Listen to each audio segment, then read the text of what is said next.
cashier. Get the money like a cashier. Customer, clientele. I was broke, that was last year. Getting money like a cashier. Get the money like a cashier. Benjamin, nothing less. I was broke, that was last year. Don't change them. I never switched up. Been down since day one. Steady social. People change them. Hey. How's it going, everybody? Welcome to another episode of Dope Black Thoughts Live. My name's Kevin. I'm Stefania. And I'm Hashim, also known as Hashay. Mike Carter, a.k.a. Paperboy and Short Texas. Aloha. Short Texas. We got the band back together, y'all. Hey. Everyone in attendance. Look at that. Only In Vogue could follow our lead. Right? All right, In Vogue. Been called out. What happened? Did they break up? Where are you? Oh, black card check. You're right. How's everybody, man? How's everybody? I ain't seen you people in so long. See what I mean? What happened? Forgot what we look like. Yeah. Yeah. Who's that in the bottom right corner? Who is that? Uh-oh, don't start. It's too early in the show. All right. You got the patented Hashim look. Right. I hate to quote Eminem, but you know, he said, "If you're ready for war, I'm ready for war." Right. What is your favorite Eminem? Who's that? I'm just returning energy. Oh, there you go. Look at you got that. What energy you returning when you start a whole bunch of mess? Love.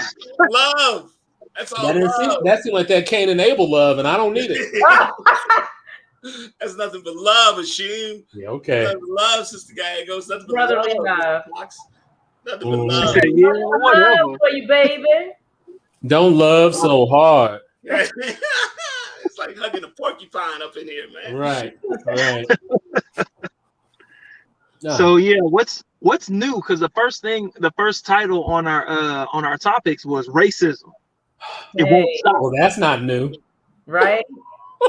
As long as there is racism in the United States, we will always talk about race on this show. Absolutely. What y'all got? What's something new that I haven't heard of? Man. New that you haven't heard of. Different day, same stuff. Yeah, same stuff. Right. In the news cycle, though, we do have quite a few things. We have the Border Patrol using their reins as whips on the Haitians. Horseback riding with whips, wrangling up black people. That's not new. There's nothing new. Right. Not new. Different day. Nothing new. It just, like the imagery of that. My question is, at some point in time, when does a person on horseback say, "Nah, I can't do this"? Well, if you don't have to treat somebody like a human, then it becomes easy. Then the person on horseback's like, what's the problem? I'm just doing my job. If you don't have to treat somebody like a human being, you can pretty much do anything to denigrate them. I mean, well, okay, so were they doing that during the Trump administration? No, not to. Yeah. So that is actually Trump administration policy, right? To whip them? Well, yeah. Send them back. Well, okay. To treat black people like that is American as apple pie, right? Like, let me just be clear. That was founding type of actions. But we fast forward, come through the barbaric stage, right, and come to some sense of a lightness or in some senses of a lightness and of being aware of who we are. We stop that type of stuff, but then we're back under Trump's policy. That was the type of thing that continued. However, the other side keeps an accurate record of any type of progress that's made for people outside of whiteness. And so when they get into power, they unravel all of that progress that was made. So I don't understand why the Biden administration side, and I can't call them the good side, the Biden administration side was not keeping track of everything that was unraveled when Trump got into office, of things that were there before he got there, and everything that was built and put into place while he was there, so they could make sure on day one they step in and actually create a barrier of do no harm. Saying all that to say, Joe Biden's administration, President Joe Biden's administration, still up until on today, has not said no more. Right. And I think that's the problem. I think when the news cycle first broke and the press secretary, Jen, took the mic, I think the one thing that I wanted to hear from her is not just that we haven't seen it, but more like we will look into this. This is not something that the administration tolerates now or ever will. And the visual alone is not going to be, it doesn't sit well with her. But she didn't say that. She just said, we haven't seen it yet. We haven't seen it. So it bothered me. Yeah, it bothered me too. Yeah. I mean, okay, so how do you speak to the fact that that Biden is actually doing a better job at deporting immigrants than Trump has up until this point? What do you mean by a better job? Meaning he actually deported more people. Sorry, I'll let Kevin speak for himself. I'm not saying that it's a good thing. I'm just saying he's more efficient at ejecting people from this country. I'm not calling it a good thing. I'm saying when we talk about there's two sides of the coin, we say Trump is bad, right? I agree, Trump is bad. We say, or some people say Biden is good. The good side won the election, and then the Democrat comes in office and deports way more people. And this is happening, even though it was a Trump era policy. This was happening during a Democratic president's, term. Mm-hmm. So, all right, in war, and that's what we're in. I kind of have I don't know. Well, you know what? Whatever. I'm not making any excuses for the Biden administration. But my thing is, should people not be deported? And let's dive into those numbers of deportation. Every time I hear immigration, I shouldn't say every time, 99.8% of the time I hear talks about immigration here in Colorado, Black folks are excluded out of that, right? It seems to always take on this whole thing of this is a Latino or Hispanic type of issue, but Black folks, right? Whether I'm not talking about, I don't care where you're from. That's for those people talk about they're not Black or whatever, but Black folks, for how you can be identified looking like us with your mouth shut, right? Seem to get put out more. Mm-hmm. So is there rage behind the Haitians are not being treated the same as the Afghanis? Or is there rage behind the Haitians are not being treated the same as the Cubans? Or is there rage behind the Haitians are not being treated the same as those that are coming from the Southern and the Central Americas?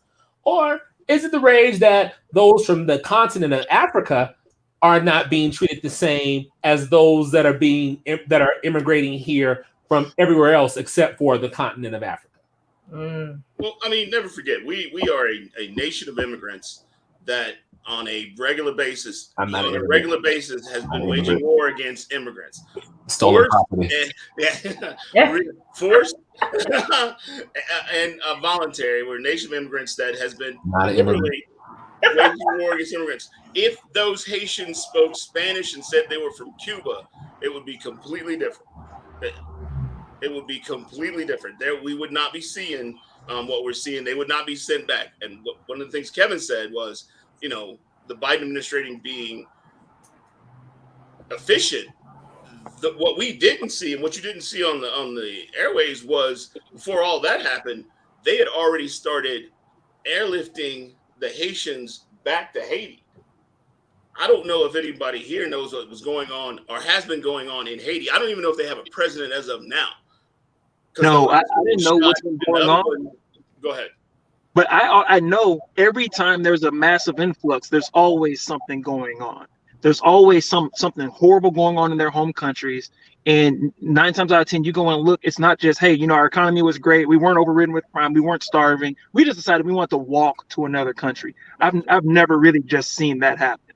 Right. So that's not, and I'm obviously on the side of humanity, on the side of humanitarian aid, on the side of, not destroying people's democracies and people having health care and food and being able to live successfully without having to run away in fear with no food on their own feet.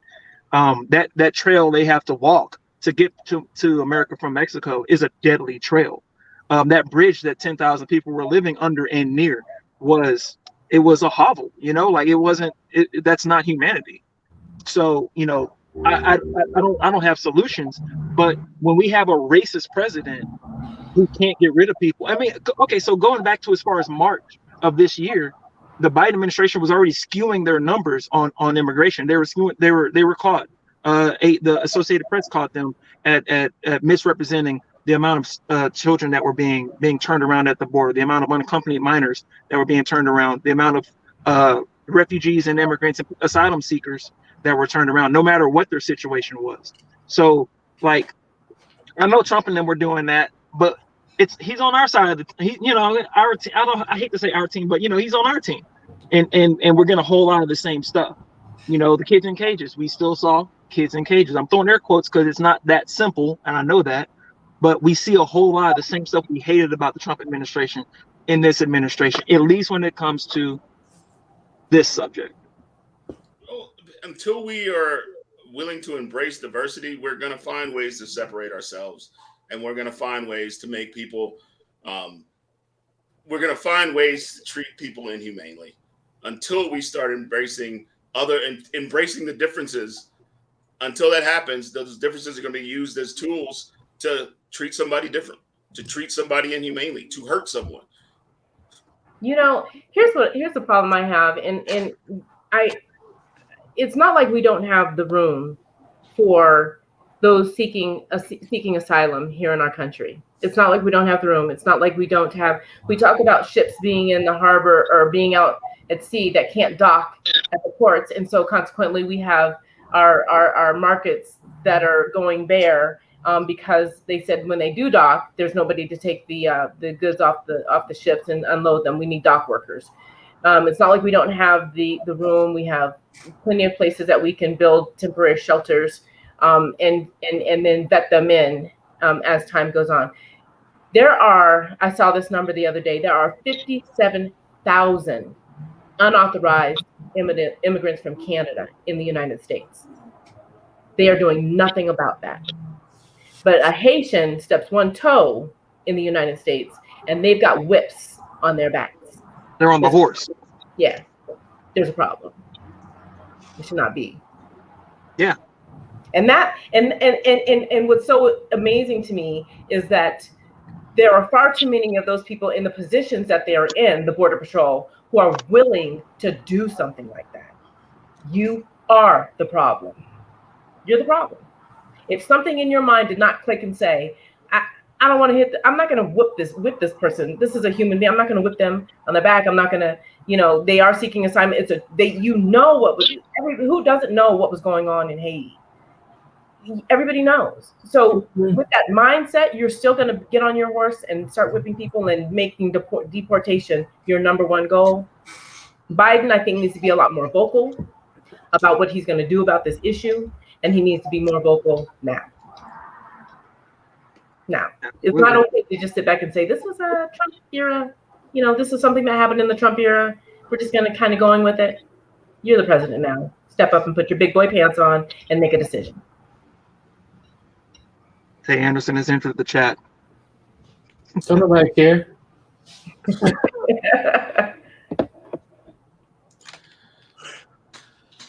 All right, what's next? Have we beat that one up? No, we ain't beat that one. Have we beat that horse? No. Yeah, I feel like we knocked that one out. Go ahead, Ashim, say it.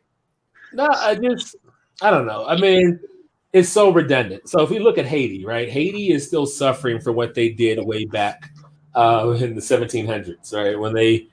When they fought. Hold on. Haiti is an important resource to America, or has been a historical important resource to America, all the way back from providing docking for the American Revolutionary War to happen, and for America to fight and win its freedom from Britain. Haiti has been important when Napoleon got his tail handed to him by the Haitians when they fought for their independence and they broke away from white supremacy. And there had to be a sale of property, the Louisiana Purchase. Haiti has been an important contributor to America. But Haiti's also suffering the price as well, too. When this country had to pay back in restitution to France for what France lost from when these people said, hey, we want our freedom and independence, Haiti has suffered. Haiti has always been that symbol of suffering. For this is what happens, Black folks, when you fight for your liberation, you will always suffer. And I think many times because we don't do a good job at understanding history, we miss the context on that. To talk about to people is like, white supremacy is horrible, right? The memory is long. People think I'm petty and long with my memory. I don't have any power, right? And I just want people to leave folks alone and let people be able to live and prosper. White supremacy wants to punish for stepping back, for bucking up, for saying, hey, I'm human. Like, and so Haiti will always be the example to non-white people and specifically Black people. This is what happens when you fight for your independence. Good point. Yeah. Haiti should be should have been, I don't want to say a beacon, but it should have been applauded for them fighting for their independence under the chains of slavery. Haiti should be, a success story. But what happened, just like Hashim said, France extracted a debt that has crippled Haiti till to this day. And I believe they're officially the poorest country in the Western Hemisphere. Yep. Because they've been paying back a debt that they did not owe. Right. And once the wealthiest colony in the Americas. Look at that. Yep. Something different about them. Something different. That should not be. It shouldn't be. It shouldn't be. And so now you see them coming over to Rio Grande, and you're hopping on the horse. But nobody's doing that in Michigan or New York State, or You're right. After facing a natural disaster, the assassination of your president, you're seeking. And they're prone to natural disasters as well. That's another thing. It's just the location. Run over. Yeah. The disintegration of a state, of an African state, of a Black state. We're watching the disintegration of a state. People coming here for help and riding around on horseback and whipping them. Yeah. But the red carpet has been laid out for a specific group of immigrants. No, we had this conversation. Yes. Yeah, I'm just saying, for a specific group of immigrants, the red carpet has been laid out. We have passed action here in Colorado stating that we will accept them. Afghanis are welcomed and all this type of stuff. Our congressman for Congressional District 6 was leading ways for a fast path towards citizenship. And let me stop. I forgot, because white supremacy serves at a lower IQ level than even what the American public reads at, and that's at an 8th grade reading level. Let me be absolutely crystal clear when I say my critique is not anti-Afghani. It is not anti-immigrant at all. So it's not anti-anything except for anti-white supremacy. Replay that, listen to it slow for those of you that feel that I am being anti-Afghani or anti-white. Or no. I'm not anti-white, but don't mess up my flow, woman. I'm not anti-white. I am anti-whiteness and anti-white supremacy. But I'm not anti-immigrant at all.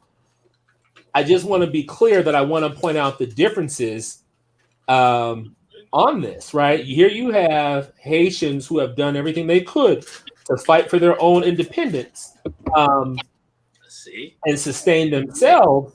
But here you have Afghanistan, who we went in 20 years ago. We went in to fight to protect America, gave these people money, gave this country, let me say country because people get offended when I say these people, gave this country money, gave this country technology, taught them how to fight. 20 years later, if I can't teach you how to defend yourself in your country within 20 years, and then the first people to break camp are your own people, I really have a problem with that. Right. And so when I hear that these are American partners or whatever, I mean, that's cool for certain verbiage or whatever. But no, they were fighting for their own independence, just like the Haitians fought for theirs. At some point in time, do you think that we now occupy them and it's now a territory of the United States? What? I mean, if we stayed in Afghanistan any longer. I mean, sure, it could Everyone be. else left. Russia. Yeah, but what we're not talking about is do not want us there. They don't want the French. They didn't want the French there. They don't want the Russians there. They don't want the Americans, and they're about to find out they don't want the Chinese either. Well, yeah, because that's who's next. That's who's next. So also, what we're not talking about is the fact that, okay, if we went in 20 years ago, throughout that time, we have been supplying new weaponry, new technology, right? So if the Taliban was being choked out systematically by us being there, then all of a sudden a move was made to exit, and all this new technology, all this new weaponry was left there. So now who's getting on the top of this? The war profiteers, right? So now this group, no, they are. No. Yeah. Or you waving here like, don't let the black car drive up to my house. but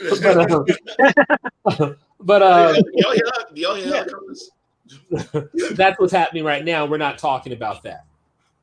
Yeah, so all the people that were being funded by Northrop Grumman and you know, all your weapons manufacturers are definitely leaning towards, let's leave these weapons. And of course, obviously, for the sake of, you know, efficiency, it's easier and cheaper to leave the weapons there. I think they're supposed to blow them up, right? They left them. We were leaving a force. We were giving those weapons to the Afghans. They were they were going to patrol and enforce their own country. So some of those weapons were given to the Afghans. Some were just left, but some of them were given, and we trained them how to use them and then gave them to them because they were going to be their own security force, their own police force, their own military force. So heard some horror stories. But again, they didn't want us there. They were waiting for us to leave one way or the other. And thank you on the way out. Yes, we appreciate you training us how to use all of this high-tech equipment. Bye. We'll use it against the Chinese. Wow.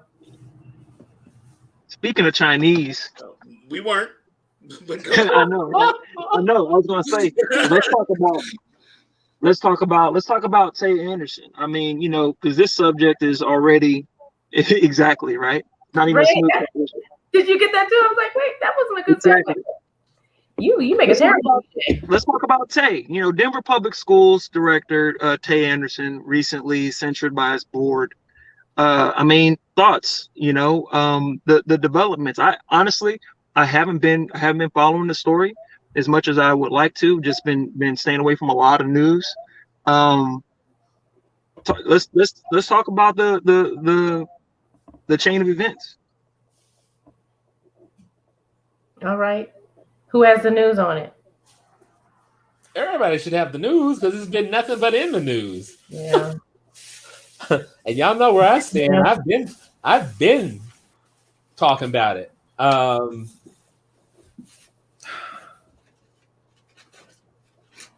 No, so y'all. After a full investigation, they found no evidence. Correct.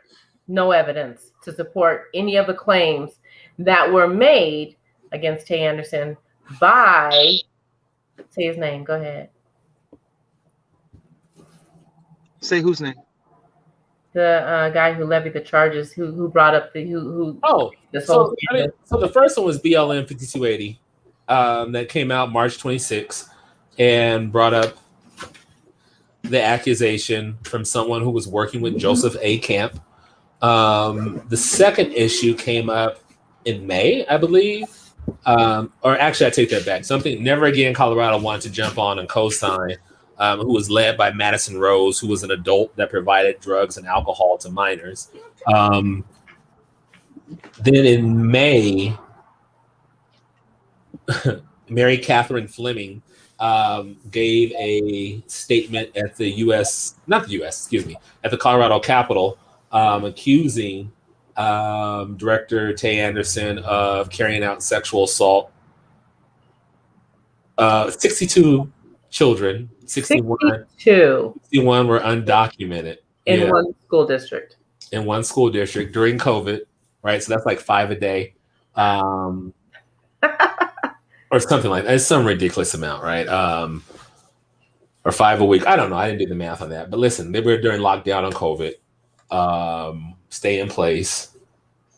I don't know how this happened, right? Because it just didn't make sense logically from the jump. So fast forward, they did a investigation where they have spent, I say, $250,000. Some people dispute that because they talk about the bills. I'm gonna give you like the surface level type of thing. There has been a 6-month investigation. Denver Police Department and the Denver District Attorney have both said, nothing here, right? There's no evidence to substantiate the claims. So here we are. However, Kevin brought up the board, or say Director Cox brought up the board. Who's that? Who left the camera and laughing? Yeah, that's right. Mike, you ain't muted. Right. Mr. Carter. Yeah. But anyway, the board voted to censure based on things that the investigation found, but were outside of the scope of the initial investigation. And they voted to censure an unprecedented event where they had no parameters or guidelines. They said his behavior was not of the highest ethical standard. What is the measurement? What is the highest? What is high? What is mid? What is mid-low? What is low? Like, we have nothing of the to matrix there. So my translation, because I understand white supremacy on attack, was, boy, you didn't comply. Right. And the last thing that I've seen personally was the testimony to the Capitol by that gentlewoman that claimed the 60 something victims, and that seemed outlandish to me. And just thinking about how much backlash Tay already gets because he's such a public figure and he's got his finger in so many pots that he's got haters from so many different angles. But what I was really the most curious about was the most recent the censoring from the board. I'm like, what on earth came about with that? Like, what did they find there? Because I didn't hear anything about that. Nothing I'd heard so far sounded like it was going to be. It sounded like it was going to be the biggest nothing burger ever, and I just was waiting for this investigation to get over with so people can just stop throwing dirt on Tay's name.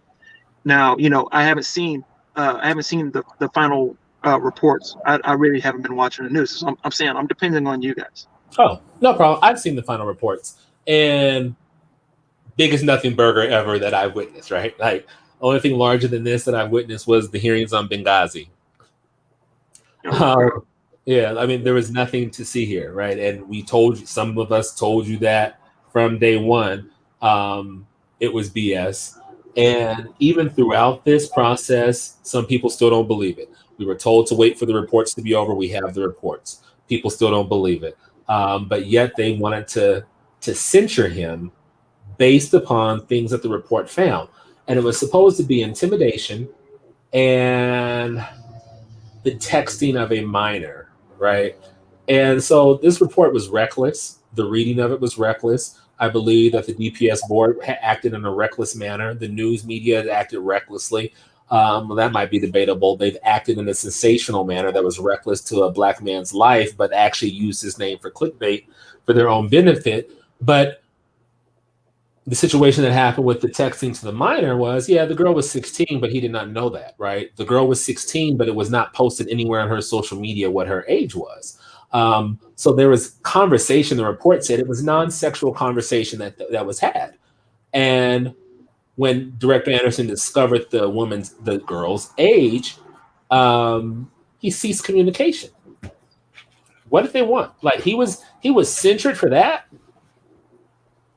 He was censured for discovering on his own that she was 16. He was censured for stopping communicating with her. Right? But here you have, on another hand, situation where director Brad Larvick, white man on the board, who's also a pastor, had a puppet show on Instagram where he does puppets. Creep me out already. Right. Because who's regulating it? Right? Is there a network that's regulating it? Is there a group that's regulating it, or is it just him regulating it? And also, accusations are made against him for doing the same thing that the accusations were made against Director Anderson to these 62 kids. DPS lawyered up for him, and they said, oh, because that came from the same group, same person from the same group that brought the accusations against Kay, it's not credible. But we're going to spend $250,000. We're going to wait 6 months. We're going to let this man's reputation be destroyed because we found what a white man, a part of a group or a group that had this person in it said against a black man to be credible. But oh no, these people didn't have enough power to diminish a white person's name, right? So this is the same dude, Brad Larvick. Look him up on Instagram. He went private with it now too. So I'm concerned about the behavior going private. If you have nothing to hide, live your life in the sunlight. And he's a reverend too, right? That has a sanctuary church. So there's so much more. Like there's lines that can be drawn to this. Sanctuary churches deals with DACA, deals with immigrants, right? That finds refuge. So was there some validity to it? We don't know because DPS said it's not credible. But he has a puppet show, which creeps me out because, I mean, like, I don't like puppets. Who likes puppets? Kids, right? So has he ever had a conversation with a minor that was non-sexual? If so, where's his censure? Unless there's a different process, separate but equal, different process for Black folks than there is for white people. 2021. So they said that because Director Anderson had the conversation, stopped the conversation, that was inappropriate behavior. Then they said that Director Anderson had a messaging. There was 2 messaging, right? Watch Hashim use a filter. One was a picture. So it was a picture of Bugs Bunny coming out of his hole and a picture of Yosemite Sam pointing his gun at Bugs Bunny. And the caption was, "Do it." Explicit B word, right? And so they were like, well, that was Director Anderson threatening people to come forward. If I post something up like that, what persona do I take place of, right? I would take the persona of Bugs Bunny. If I'm saying do it, right, I'm posting this meme up, right? So I'm telling the people, take your best shot at me. Like I'm sick of being threatened. Do it. Yeah. They're trying to say that it was him intimidating other people. Then there was another post that stated, I know who you are that have tried to, I'm paraphrasing now, know who you are, who've been on the whole bandwagon of ruining my name, ruining my credibility, doing these hurtful, hateful actions towards me, jeopardizing my life, jeopardizing the life of my son and my family and my friends. But I won't retaliate against you. But just don't talk to me because I have nothing else to say to you.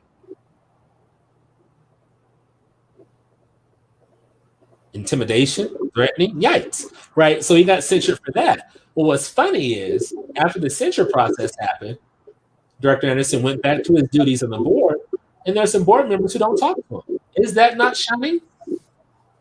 Is that not retaliation? Is that not the same thing that the meme they're doing what the post said he would not do, right? So it's just a whole bunch of mess.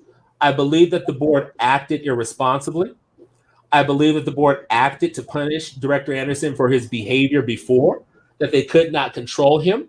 Like the board wouldn't listen. They could not hit him with horse reins physically. They could not control him physically for his posting, for the behavior of living free, right? For him acting like a straight, white, rich Christian man. They couldn't punish him for that before, so they used this opportunity to punish him for that then. So when you say that it's the same group of people that were levying charges against the other director on their board, how do they know they're not just being targeted as a board or as a school district, and that this isn't going to continue? So if they cannibalize when they're being just having just things hurled at the wall to see what sticks. Now, if this is what I mean, that's what it kind of looks like from the narrative you've given me. It looks like next year or next term, if Tay's not there, if the next black person. And so look, so what it sounds like is it happened before with a white man, it didn't stick. So we found lower hanging fruit because it's easier to hang who in America today, right? That's what it sounds like to me. First, the accusations came against Tay. Then the accusations followed up, I believe, in June. Oh, okay. Joseph Camp posted on his Facebook that Brad Larvick did XYZ. Right, and he tried to push it and said that I did it, but like we have screenshots of the time date, like whatever. Okay, so it's Tate first, and then the other one. Yep, and they circled the wagon around the white man. Oh no, don't do that to Mr. White Man. Yeah. Here's my issue. I take issue with Denver Public Schools. I think they were reprehensible in this whole thing, because you can't tell me that the charge is just levied against Tay. It's levied against the school district as well.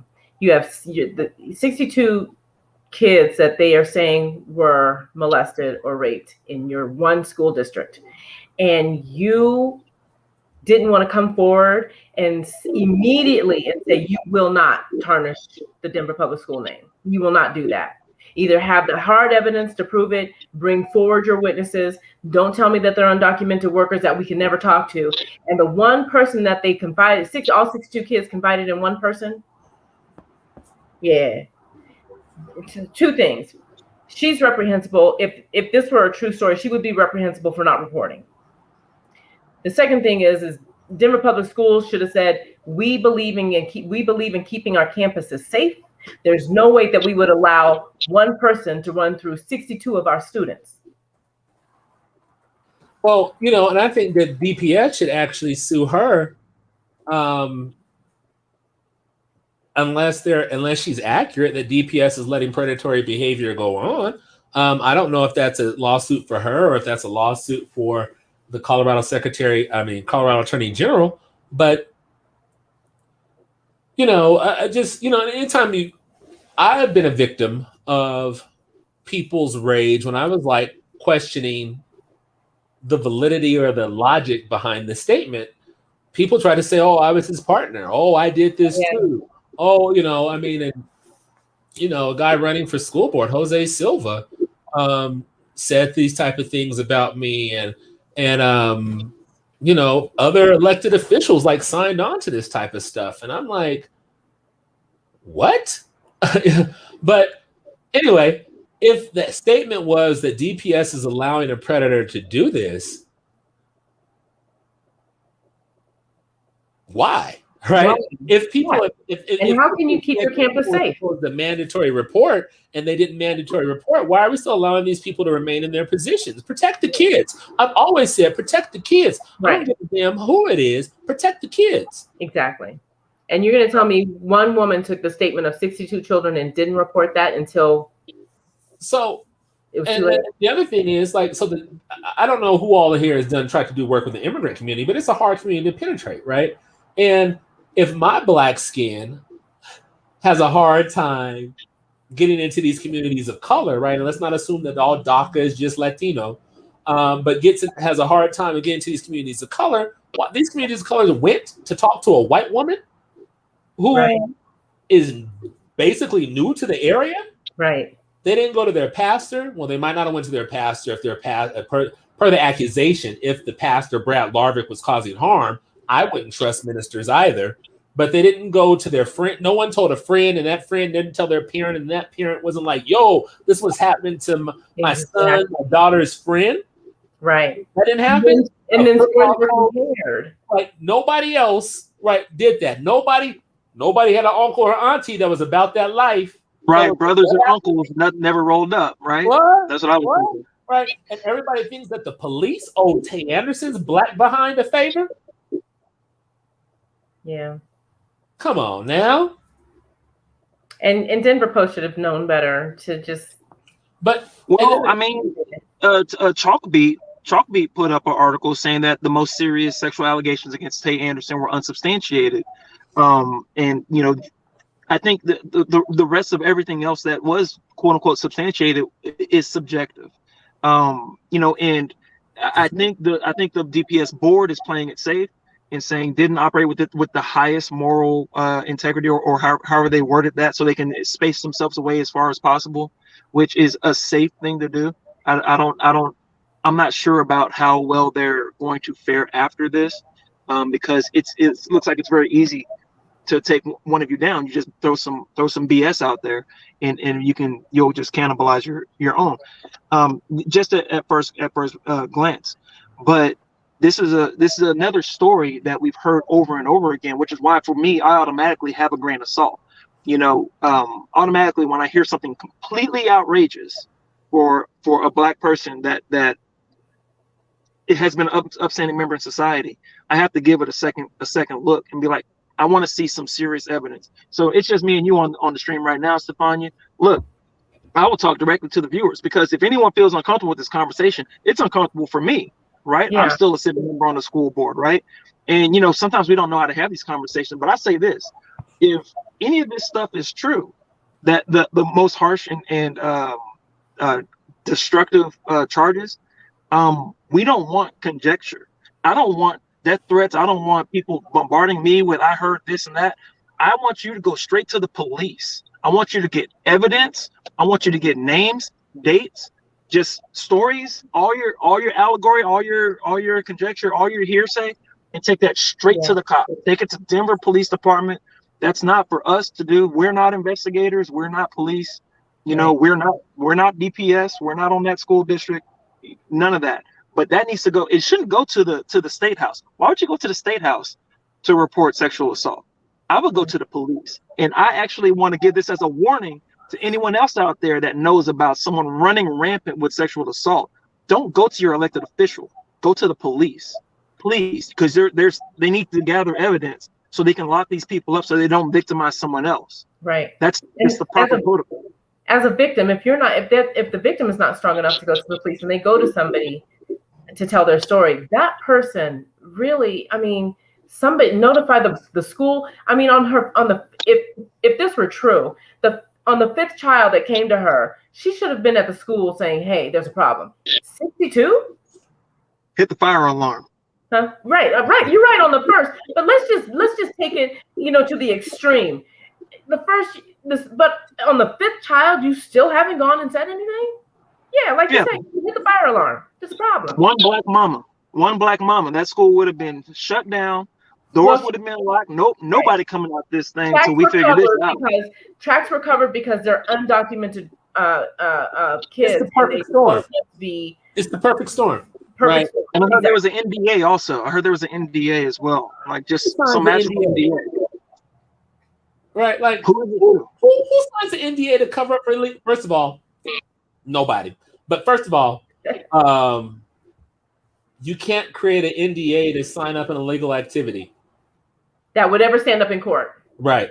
And my thing is break the NDA, and I promise you can throw up a GoFundMe to be like, hey, I'm breaking my NDA to talk about this thing that happened to me by Black Tay Anderson. And I promise every white wing conservative, right, within earshot that reads that will donate at least something. I mean, they'll pull out their last good tooth and go donate that tooth in order to get some money for that legal defense. Like, so just miss me with all of it. Like, but it didn't stop with just the censure, the irresponsibility that happened. More continued with the protest. Right? They let these kids protest in the streets under misinformation, right? A little bit of knowledge is dangerous, is what I've always been told. Right. Let the kids protest underneath the street, calling this man a pedophile, calling this man a rapist, not having a lot of poor understanding of the report of what actually happened. And this action was started by adults, right?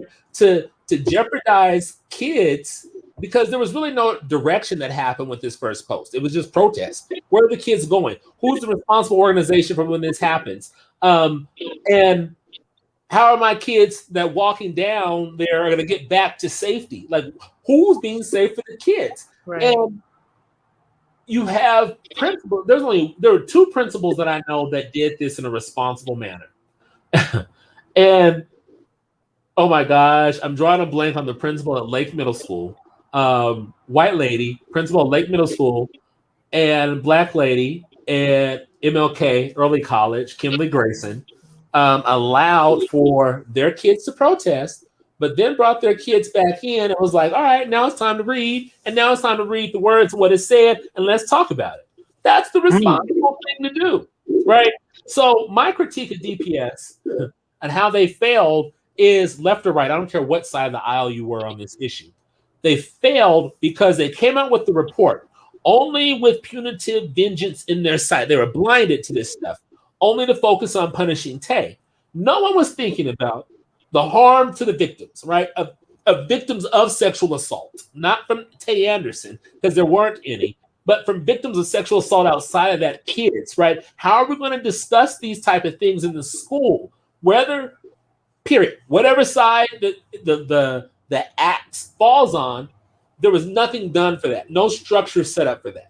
Did they have social workers set up to help kids deal with their trauma on either side? And what about the black and brown kids where we hear these type of stories growing up of false accusations happening? Where were the workers there, the mental health experts there to help these young black and brown boys and girls process this type of trauma of actually seeing this village? You know, it's American as apple pie for white folks to bring their kids to lynchings, to murderings of black folks. This is the same thing that DPS allowed to happen unchecked. All 6 of the board directors are guilty of this irresponsible behavior. Then you fast forward and you have like different schools in the far Northeast underneath the charter program or the school outside the scope of DPS. They're protesting. A black guy, Vernon Jones, who's actually running for school board, more irresponsibility he's trying to put on there, allowed the students to protest without doing a follow-up. He didn't follow the lead. We're supposed to believe black women trust black women. He didn't follow Principal Kimberly Grayson's lead to have an education piece behind it. But instead, what do? He sat his black behind on his hands and remained silent and allowed those kids to go out there and protest. What if it had been his black son that it happened to? What if it had been his black behind that it happened to? Like, that's not leadership. That's not leadership. And he got a little sensitive when I called him out on that stuff and unfriended me from Facebook, but I got a real life. But it don't matter. I think all that type of stuff is funny. But no, like, that is not what we need. And that is irresponsible, right? Of a black man and one that claims to be of the cloth. So that's why I don't go to church. There's real diamonds in those. There are more real diamonds in those vending machines with the claws to snatch out a prize than there is realness from my experience in church. I'm not commenting on that. I'm not. I tell the truth Thursday, right? So, and it's my critique of black leaders as well too. So if I can count. There's been 2 organizations, the Ministerial Alliance and the NAACP state chapter. The local Denver chapter has still been silent. Okay. But that was the same chapter that supported Michael Hancock, who actually said he was guilty of sexual harassment, and there was proof of that, but they remained silent on this issue of, I'm not even saying defend Tay. I'm not even saying defend Tay, but I'm talking about the white supremacist apparatus that has ran rampant of white women crying rape. But yet, come January, some of these people are going to talk about Emmett Till. Some of these people are going to dare part their lips and talk about the black struggle, but are ignoring the issue that happened right now. And so, and I tip my hat to Chantel Lewis. I always want to say Chantel, but that's a whole other issue. To Chantel Lewis, who made a post saying, yeah, he's mine. I support him. Because she doesn't believe in throwing people away, but she waited until the evidence came out, right? Everybody was saying, I'm on a text with these folks. Wait until let the investigations happen. She waited and let the investigations happen. And based upon the information that she has, she made a statement of, yeah, I support her, right? But there's still silence in the Black community on this. And I don't know why Black folks are so scared. Then Axos did an interview, and they interviewed Representative Leslie Herod and asked where she stood, and nobody had Tay's back. But everybody was a parasite off this boy and used his energy and his momentum to help get their behinds reelected. And what's so funny is, I know I'm going on for this. Thank y'all for allowing me on this. But what's so funny is they took advantage and they exploited this boy, this child, this young Black man, this young Black child for the juice that he was able to provide to get them what he wants. Now, all of a sudden, there's no excuse for his age, right? There's no compassion or anything for his age, but they profited from his age. They profited from him being naive, and based upon his age and his lack of experience, from trusting these sapsuckers. Sheesh. Double-edged sword is what you're saying. So Yeah. when he's young in this instance, we can use that for political clout. When he's young in another instance, even if there may have been some misjudgments, we can still bring him into the fold. We can educate. We can look, see what the real damages were, and we can heal and we can move forward. But instead, we'll rather stay silent and throw someone away. Yep. As an adult, then, yeah. Well, I mean, so look, I definitely need to bone up more on this. And Hashim, I really implore you to send me as much stuff as you have on it, so I can be, because I've seen a couple of things. I ain't gonna lie, I've seen a couple of things, but I never saw anything substantive. So I'd like to see what you have, Hashim, because I'm tired of staying silent on it, and I've been staying away from it, just trying to not get too involved in the news, because it's stressful sometimes, and as a Black man with 2 Black sons, it honestly gives me a little bit of anxiety. I've had fake accusations levied against me. Yeah. You know what I mean? Like, not publicly. I wasn't a public figure at the time. I've had them levied at me. I've had them levied at me at work. I've had them levied at me in my personal life. Had them levied at me by exes. You know what I mean? I've had fake accusations. So that makes me want to give it the real college try of getting all sides of it. I've seen a few articles from some detractors. So I'd like to see some stuff that you have, Hashim. Sources, reputable sources. I ain't trying to be. Tay is welcome to come on the show. Yeah, and Tay needs to come on the show. Tay, we have time, we have space. So the things that I tell people to go look for: Yellow Scene magazine, Google Taylor's Yellow Scene magazine, and it breaks down how this stuff happened. Right, this is the most in-depth journalistic work that was ever done on this issue. The other thing I tell people to look at the report that ILG released. ILG. Okay. Yeah. Look at the report that they released. And trust me, I interviewed with them twice. They ain't trying to do a Black man no favors. Not a drop. And that's evident in how they wrote how they added BS in the report that didn't even have to be in the report. If they said that there was no that the conversation that Tay Anderson had with this 16-year-old was not sexual in nature, and he stopped communicating with him, why the hell do they need to even put that in the damn report? They didn't put in the report. There's a whole lot of stuff that I told them that I actually provided them documentation and factual information on. They didn't put that in the report. And anybody that tries to say that I'm lying about my experience with ILG, I recorded mine. Got to have those receipts. Right. So if ILG wants to give you the video recording, cool. If not, I got the audio. I recorded mine. He has the receipts, y'all. I like that. And look, hey, y'all, look. We only got 6 minutes for before 8 o'clock. But 6 minutes, Slim Shady, you're on. Look, I want to cover this. The last topic I had on the advertisement. Our exodus from Aurora PD, talking about people walking out. You know, we've had record resignations from Aurora Police Department at the same time. See? Hey, yeah, go ahead. Anybody listening? Aurora Police Department is hiring. Yes, indeed. There are jobs out there. All you heard is jobs, jobs, jobs. Right.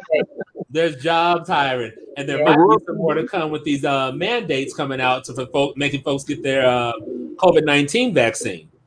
But so this is the teaser. I feel like this is the teaser for next week's show, so we can talk more in depth about law enforcement's actions, negative response to the law. To the law. Right. Well, I wanted to ask a provocative question. Right? Why would you run? Yeah. What are you fearing? What do you Why fear? are you running? That's what they always say when black people run from the cops who've killed black people on camera. They've watched it, and that's been their story for centuries. We see that it's ingrained in our memory. I see a cop, I recognize the situation. Crap, I need to get out of here before I die. Right? And then you say, well, why do you run? I've actually had white friends say, you know what? I do believe racism is real, but why do black people run when the cops come? No, what they actually say is, if you're not guilty, why do you run? Right. If you're not guilty, stay there. Why are you quitting? Just obey the law. Let them search you. They're not going to find anything. You're not breaking the law. There's nothing wrong. Right. Open up your media page. Open up your social media page. So let's follow this thought process all the way to the end. So Aurora Police Department, not Vanessa, not the chief, not the administration, not the board, officers. Stay there. All you're going to get is sunshine. All you're going to get is more eyes looking at what great job you do. Are we talking about this next week? Is that what we're dive into? I like that. Actually, you know what? For those of you listening, we're also going to take a deep dive into. Hold on, Stefania. We got to guess. Yeah, we got to guess. But I mean, we can still talk about it though. We might do a special DBT on it. We do need to. Yeah. Who's our guest for people listening that want to tune in? Go to Sentinel, Colorado. It shows the numbers. It's just it's not that impressive when you look at the numbers, but percentage wise, it's the highest that they've had. And post Elijah McClain, you got dirt on your hands. You got a little bruise on your reputation. You got a black eye. Your chief resigned after the Elijah McClain stuff happened. You still held little girls at gunpoint. I can't. I wasn't found drunk in my car. That wasn't me. I still have my commercial driver's license, right? And if I was found drunk in my car, 1, I would have been in jail. 2, I would be paying all kinds of restitution and be paying. I'd have a blower in my car, right? Just talking about the way the law works. I like the law. There's nothing wrong with the law on that one. But our top leadership even said they're exempt from the law. So, that has to be fixed from the top down. But that's for another show. Let's do it. We got 2 minutes. So that's what we do. Hey, who's our guest coming on next week, Kevin? Huh? Who's our guest coming on next week? I don't want to get it out of order, man. Okay. All right. I was trying to tease the people so they can tune in to see it, but if you give me a second, I can tell you. Or just keep an eye on our webpage. If you subscribe, you'll get it. Yeah, go to facebook.com/NoBlackThoughts and check us out. We'll have an ad up, and stay tuned. We'll let you know. Yeah, also go to YouTube and subscribe, and it'll just go there and let you know. It'll remind you when we pop up. And when you can't sleep at night, you can go ahead and check us out then. Who's got a No Black Thought for us? I do. Listen to hip hop from the 90s, starting with Public Enemy, and you'll be like, oh, ain't nothing changed. No Black Thought. You can go back further than that. 911 is a joke. Get up, get down. And can't trust them. Marvin Gaye has a song that, speaks to it as well. So, we can go back really far. Ain't nothing changed. Yep. My dope black thought was at the beginning. I'll say it again. As long as there's racism in America, we will always have a conversation about race on this show. So for those of you who are offended when we bring up race, you're the problem. And my dope black thought is keep that grain of salt handy. We've been doing the same thing for a long time. A lot of black people have been convinced by the narrative of white supremacy as well. All right. Yeah. That's it for me. I'm ready for the outro. Dope Black Thoughts out. Stay strong. A-D-D-I-C-T-E-D.